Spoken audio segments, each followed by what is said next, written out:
दोस्तों सबसे पहले आप इस वीडियो को देखिए।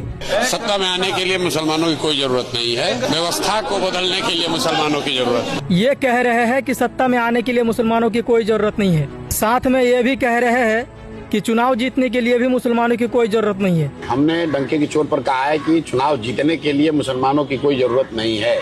जब चुनाव जीतने के लिए मुसलमानों की कोई जरूरत नहीं है तो क्यों जाते हो मुसलमानों का गांव चुनाव प्रचार करने के लिए?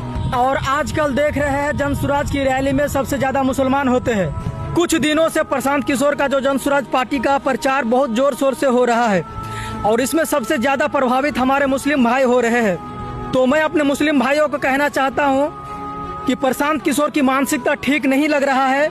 वो डायरेक्ट खुल्लम खुल्ला कह रहा है कि चुनाव जीतने के लिए मुसलमानों की कोई जरूरत नहीं है और साथ में यह भी कह रहा है कि मुसलमानों को राजनीतिक में नहीं आना चाहिए। ये जो प्रशांत किशोर की मानसिकता है ये बिल्कुल ही खराब मानसिकता है। मैं इसका समर्थन बिल्कुल भी नहीं करता हूँ। और आप लोग जो अपना वोट दीजिएगा थोड़ा सोच समझ के दीजिएगा। मनीष कश्यप जैसे लोगों को ये अपने पार्टी में रखा है। मनीष कश्यप वो है जो हमेशा मुसलमानों को गाली देते हैं और महात्मा गांधी को भी गाली देते हैं। तो भाइयों इलेक्शन बहुत नजदीक है, आप लोग अपना वोट सोच समझ कर दीजिएगा। क्या पता हम सब मिलजुल कर प्रशांत किशोर को जिताए, उसके बाद प्रशांत किशोर सीएम बनने के बाद जाकर बीजेपी में शामिल हो जाए। इसलिए आप अपना वोट सोच समझ कर दीजिएगा। इस वीडियो को जितना हो सके शेयर कर दीजिए।